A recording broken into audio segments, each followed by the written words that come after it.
over half the world, over 3 billion people, are living on less than $2.50 a day. UNICEF estimates that 22,000 children die every day from poverty. So what do you think poverty is?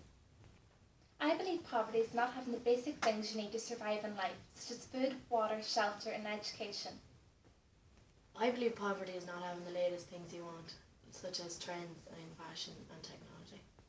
I believe poverty is being unable to send your child to their latest school tour or being unable to afford a doctor's appointment. There's two types of poverty, relative poverty and absolute poverty. Relative poverty involves not having enough money to participate in the society in which you live. You would not, however, be described as disadvantaged in another context. However, absolute poverty involves not having the basic human essentials such as food, water and health facilities. In absolute poverty, you would be described as disadvantaged in any setting. This is Roisin. Roisin suffers from relative poverty.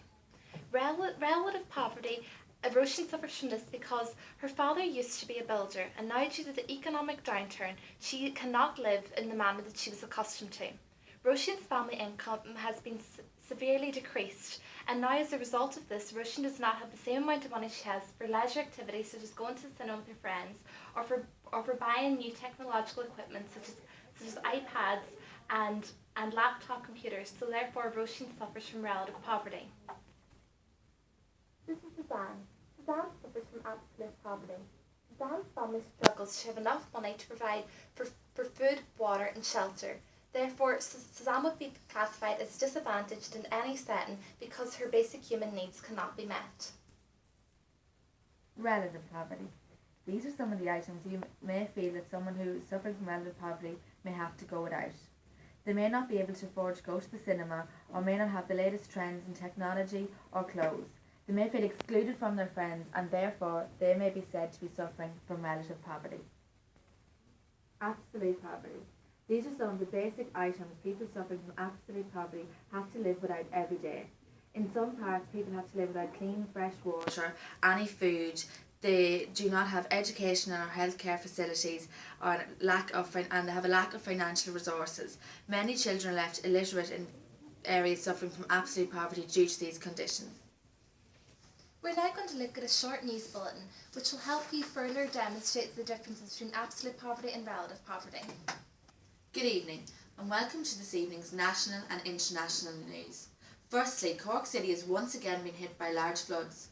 Due to heavy rainfall and high tides, Cork City has once again been affected. Many homes and businesses have been left destroyed and have been left without electricity for the past 12 hours. Emergency services are working around the clock to help those worst affected. People are helping to distribute food to elderly people and those who are unable to leave their home due to the floodwater. We are now going to go over to Cork City where we're going to speak with a local resident who has been affected by the floodwater. So Sarah, thank you for speaking to us. And how are you, the people of Cork, dealing with these recent floods? Sheila, we're absolutely devastated down here in Cork.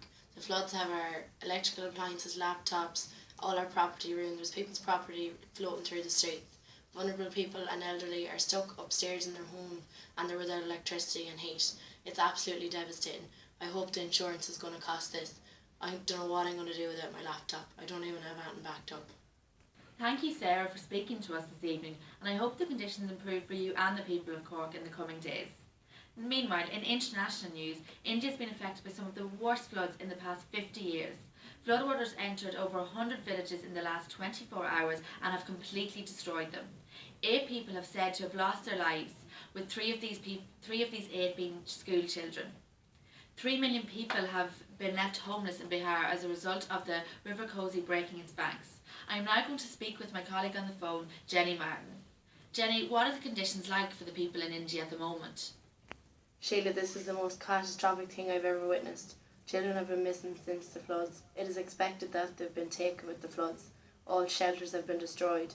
India was already suffering with poverty with 1/3 of the population lacking facilities and the daily basics as it was. Now that it has estimated to double since the flooding. Thank you, Jenny, for speaking up to us this evening. Gosh, it really has been an awful day for both the people of India and the people of Cork. This is NSER News and good evening everyone, thank you. Now, this video was demonstrated to you the differences between absolute poverty and relative poverty. You will now write a reflective piece in which you further reflect on the differences between these two that you have seen in this video.